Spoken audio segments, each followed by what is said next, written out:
Seems fair to me. Yes, he did.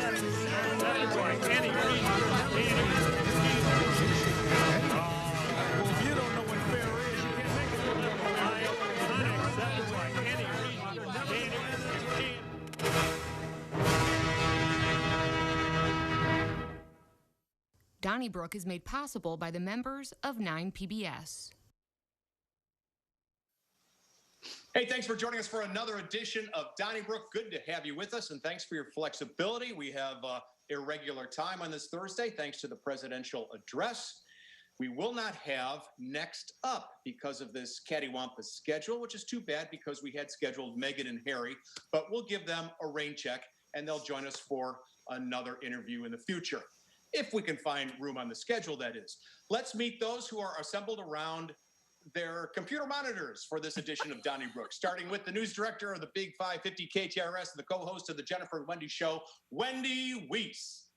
Along with one of our founders, he was there in 1987 when the show kicked off, Mr. Bill McClellan from the St. Louis Post-Dispatch. Another founder back there in 87, he is Ray Hartmann, now with rawstory.com, the Riverfront Times, and the Big 550 KTRS. And the guy who did a great job, maybe too great a job, hosting last week's show, Alvin Reid from the St. Louis American 590 and 97.1. Couldn't you have slipped up just a little bit, Alvin? Come on. Hey, Bill McClellan, big announcement this week, and that is at the Senior Center. Oh, did I called Ray Price David Price? The Dodgers are... Yes, I did hear that, but I thought you were referring to the former Cleveland Cavalier or the owner of Biggie's Restaurant in South St. Louis. Okay, the Dodgers. Yeah, the Dodgers pitcher. Yeah, well, it was a great show last week, and I enjoyed it. Watching it on KETC.org, which all of our viewers can, as you know. Okay, Bill, Roy Blunt, the senior senator of the state of Missouri, has announced he's not going to run for re-election. Do you think when it's all said and done, and the historians have their day, that this man will go down as a great U.S. senator? Well, certainly a very good U.S. senator, Charlie. I don't know who's great, but I thought that the combination of Roy Blunt and Claire McCaskill was, on a par with Eagleton and Danforth. And I liked Roy Blunt. Tony Messenger had a nice column the other day about how Roy Blunt would call people and talk to people, and he would. And he worked both sides of the aisle, and I think he'll be remembered well. And as you guys know, I voted for him. So whatever that means. I think that if the Republicans have a Mount Rushmore in Missouri, it's Kit Bond, Jack Danforth, John Ashcroft, and Roy Blunt. Now that's if you're of a philosophy that disagrees with what they stand for, it's hard to call them great. On the other hand, Roy Blunt's had an amazing career. I mean, he was 14-0 in general elections. The only time he lost an election was to a guy that went to prison in the 92. Bill Webster. And William Webster.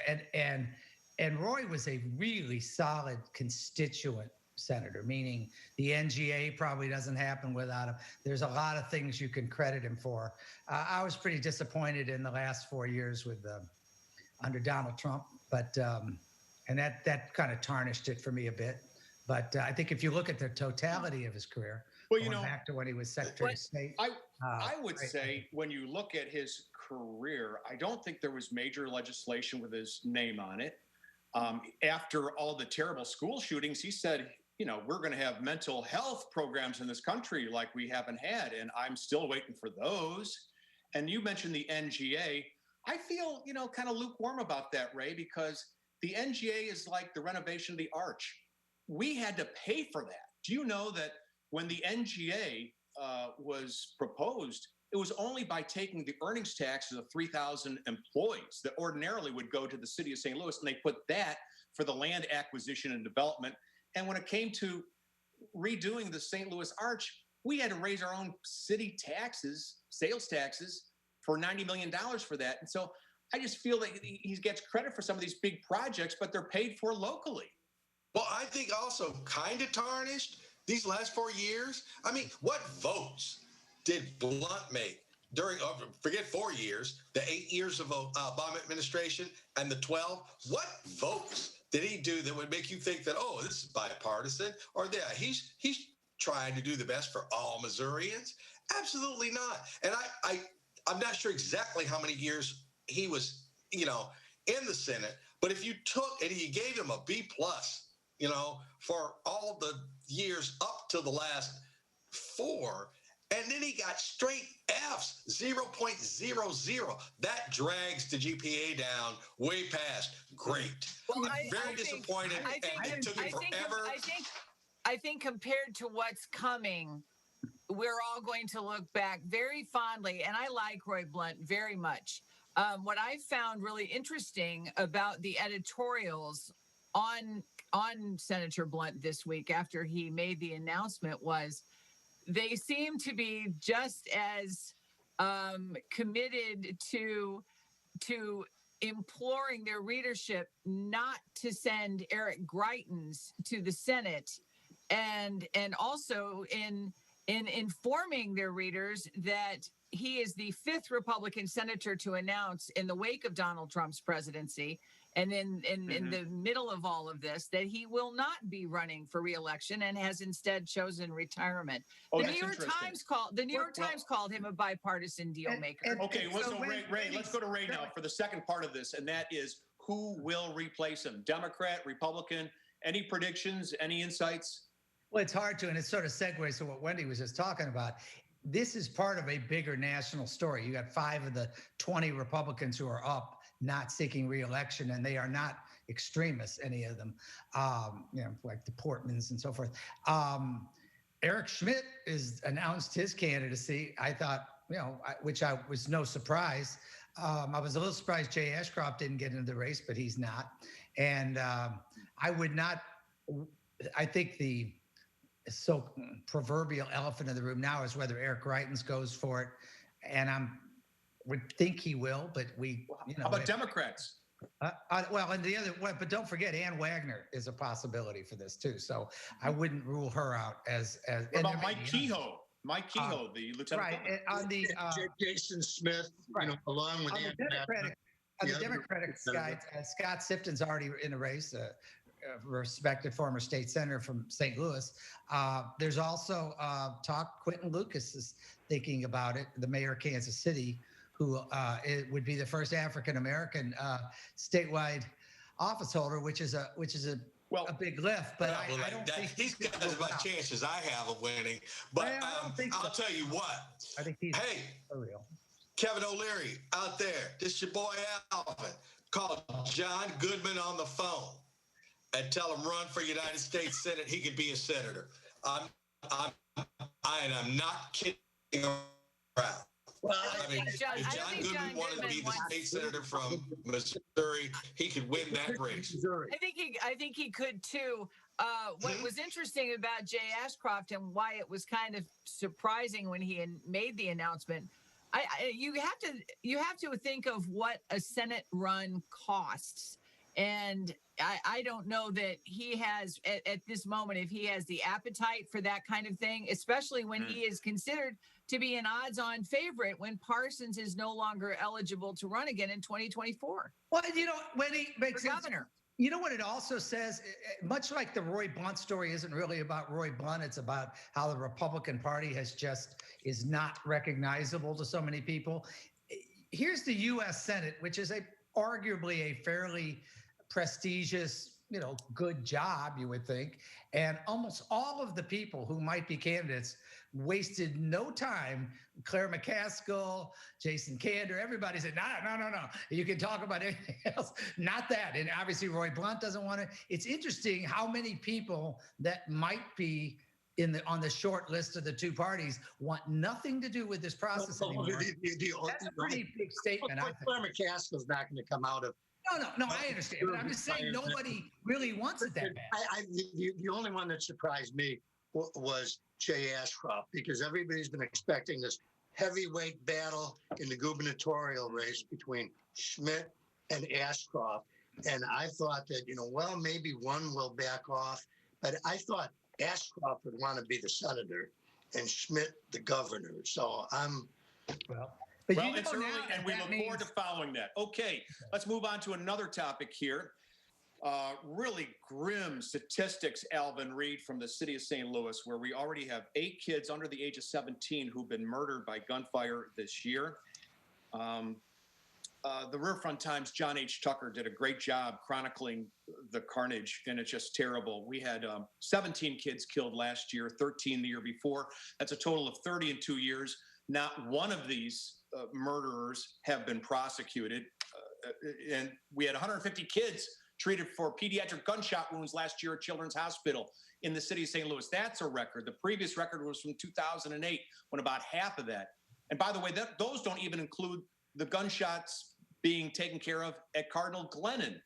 So it's a terrible thing going on. Christine Byers of KSDK talked to John Hayden, the police chief in the city of St. Louis. He says he's got 3 things going. He's going to go back to something that he calls zones or hotspot policing. That's not exceptionally new in St. Louis.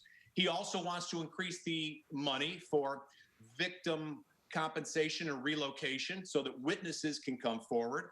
And he's going to announce the arrests as opposed to waiting for charges to be announced. And so he's going to say, once we arrest people, that'll be made public. And then if the circuit attorney wants to take it, fine. What do you make of this, Alvin, Reid? What's going to happen? What can we possibly do? Well, just real quick, let me say that our homicide rate overall is higher than it was at this time last year. Last year was horrible. And also remember, we took about a 2-month hiatus on the murder rate in St. Louis because I guess murderers stayed inside, because of protocol for COVID. So it's not looking good no matter who you are right now in the city of St. Louis. I like all 3 of his ideas. I would say, along with that compensation for witnesses, how about you say, I'm taking 200 of my best and we're going up to North, St. Louis, and we're going to walk beats and we're going to do our thing. Oh, and by the way, you get some extra compensation for every hour that you work up here. Now, if you want to just stay in Holly Hills, you stay down there, but you're not getting this extra money. I think all are good ideas. I really like the idea of just announcing arrests. I really do. And I just, put it out there. We are arresting people and charging them with murder. What happens after now, I don't know. But my job is to arrest people, and so I'm going to do that. And that places the onus on Kim Gardner, correct, Alvin? Well, or, if nobody testifies, what can she do? But right. I don't want people to think I'm not doing anything. I'm doing a lot. I'm arresting people we suspect and we feel we can prove committed murder. That's my job. I'm doing my job. To throw a little cold water on it, haven't Tashara Jones and Kara Spencer both pretty much made it clear that they want to go in another direction? So, Chief Hayden's plans, it doesn't look like Chief Hayden will be around to carry out any plans. I agree with Bill, and it reminded me of when Secretary of State Mike Pompeo was talking in December about his plans for the second Trump administration, and everybody just sort of rolled their eyes. I don't think Mr. Hayden's going to be around, and I don't agree with Alvin. I think that if we don't have enough evidence if we, the city and the authorities, don't have enough evidence to bring a charge, just the arrest, I don't think is really. Well, I'm with Alvin. I like the idea if you've got a blocky prosecutor and a history of that, to be able to announce an arrest. I think that's a good thing. Balky. Ray, whether you like it or not, that is the perception. I understand it's a perception. So I think that's become the reality. But the fact of the matter is, if we had these kinds of numbers, if these kids were dying of COVID, there would be a full stop. There would be some kind of focused effort, and it would be funded somehow, and we wouldn't have all of these conversations. This has got to stop. Yeah, John Tucker did a great job for your paper, Ray, at the Riverfront Times. I don't know him well, but you write for it, of course. But he pointed out that the CDC says of all the counties in the country, and of course St. Louis City is a county in and of itself, it has ranked number 1 in pediatric homicides every year since 2012.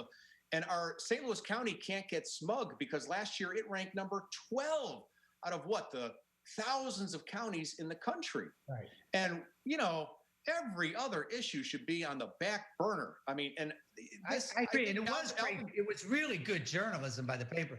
I just don't want to be getting credit for it because. Well, no, but that's not the point. I have anything to do with it, but And this is not and Charlie, this is not a side because this is serious too.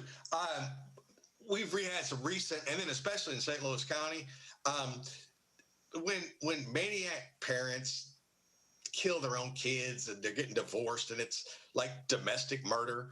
I mean, what can the police do about that? Okay, right, so I am not saying that they should not be counted or it's not horrible, but St. Louis County, especially, I think last year there were like 8 of those in the county last year. So I'm just saying that some of this is not random bullets flying and gang violence. Some of it is just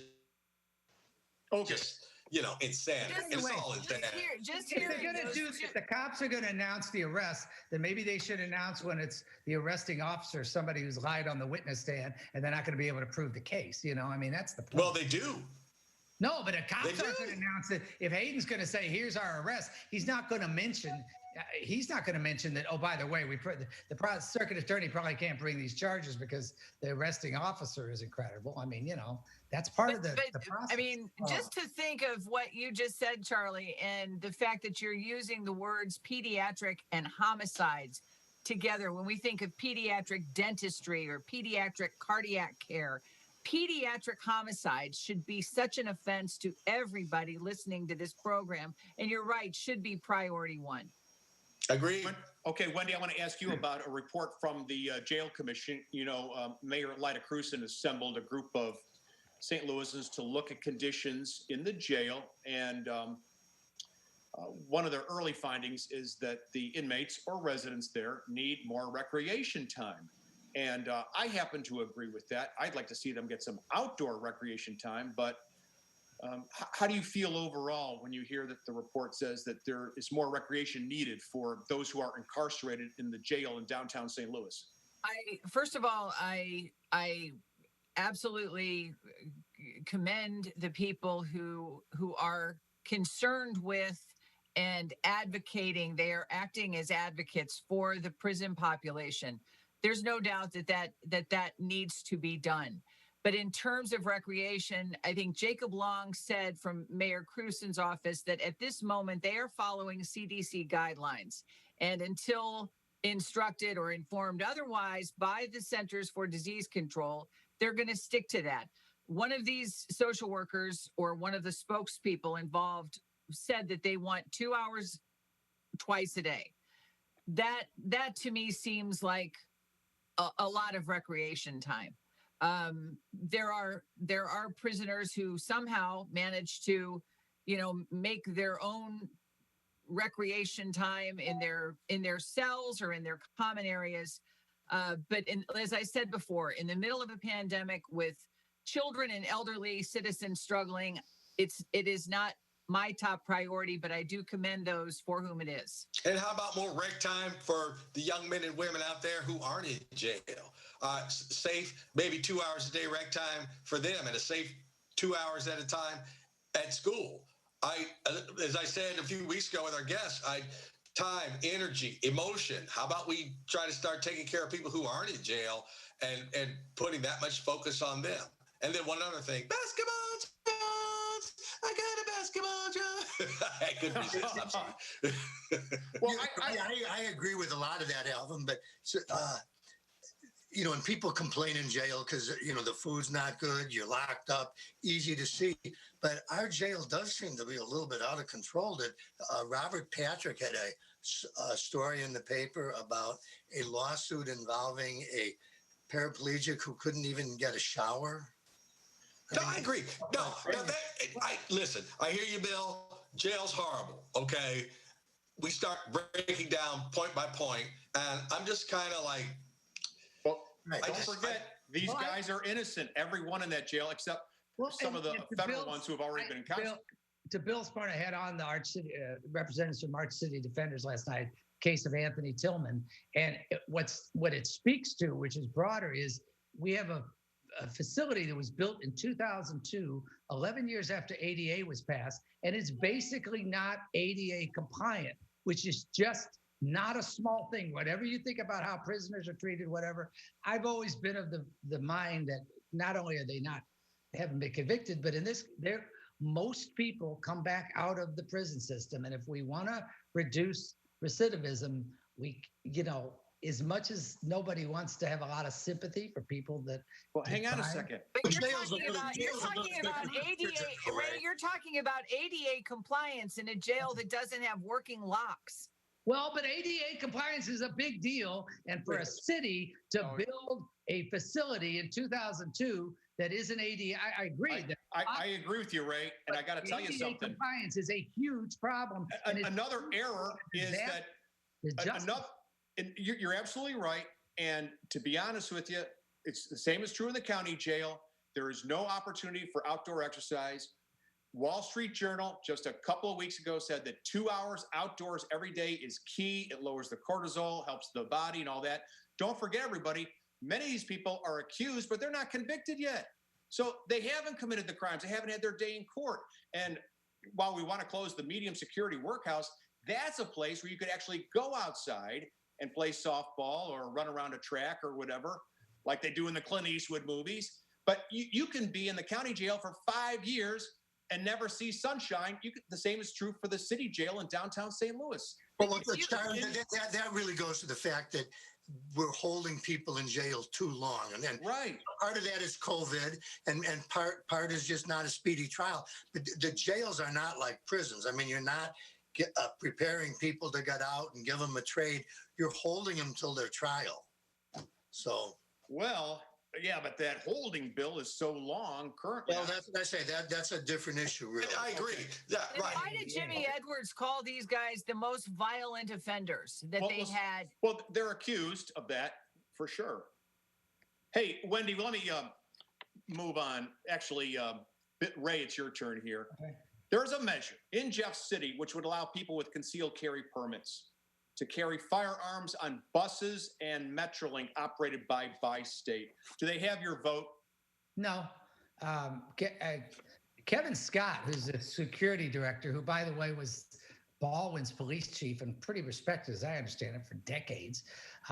He was on, I think it was KMOV, and he made a really interesting point, which is you do not have a reasonable expectation or reasonable assumption that you should be able to carry your firearms any more than you would at a stadium. Okay. And I don't think that this is going to make anyone any safer. And I think it makes it harder for police. I'd like to think that if anyone, including somebody that might seem like not a great model citizen, has a gun, it's a lot easier for police to apprehend them and keep them from doing something bad. Once you have this passed, you can have a potential criminal who isn't going to have his gun taken away or hers, because it's like, okay. Ray, I think this is like when concealed carry came up years ago. I was on your side that, there's going to be shootouts, and I don't want to be in a bank when somebody tries to rob it and there's civilians. But it didn't happen. And I think that's the same thing that will happen on Metrolink and the buses. Maybe some people will be carrying, but these are the law-abiding people, and we won't. Nothing will happen. We won't know. That's right, because as it stands now, Rick, the only people carrying weapons on Metrolink are the criminals.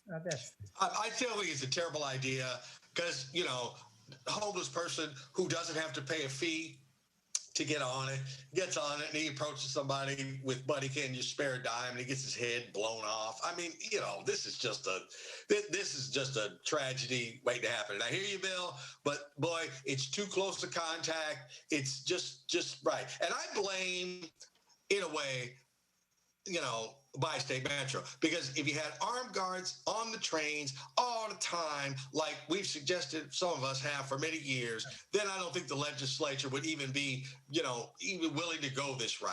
If they said, hey, people are protected. They don't allow it in Washington, D.C. Washington, D.C. is a violent place. They don't allow it there because they got police officers on the cars. Well, don't forget, Alvin, this would be for people with concealed carry permits, those who have taken the 4-hour course, who have had their backgrounds checked, and who have demonstrated proficiency with a firearm. So these are the individuals who jump through those hoops. I don't think that's the type of person who's going to fire at someone asking for money. Do you? Well, how are the Right now, I bet you 75 people got arrested on some crazy charge today that have a legal gun permit throughout the state of Missouri, and that's a conservative estimate. Hey, with go ahead. 2 minutes ago, today is the 41st anniversary of McDonald's on the riverfront, Wendy, Wiese. And today there's not a McDonald's there. But of course, it's our landmark natural resource, the mighty Mississippi. And in fact, there's a great exhibit sponsored by Bank of America at the History Museum through June the 6th. It's called Mighty Mississippi. But it does seem like a lot of locals kind of avoid the riverfront in downtown St. Louis. Do you think there's going to be a time when that riverfront attracts visitors and locals alike? As soon as the crime is dramatically reduced, yes, absolutely. I think out of town visitors, they aren't quite as aware, keenly aware of things downtown as the rest of us. So I think they will always flock down there. I think locals are. It's probably going to take a while, but I sure hope so. Hey, I miss that McDonald's. I like that. thought it was a nice thing on that river. Well, and I think the answer is yes. I think it will at some point. I mean, everything's down right now, including obviously because of COVID traffic at the Arch. I think St. Louisans underestimate. Yeah, we went to, my family visited. But I will say this, it's always been tough to build, for businesses to thrive like down there from the Arch traffic, but I think they're making progress toward that. 20 seconds, Alvin. Final word? No, he froze on us. That happens.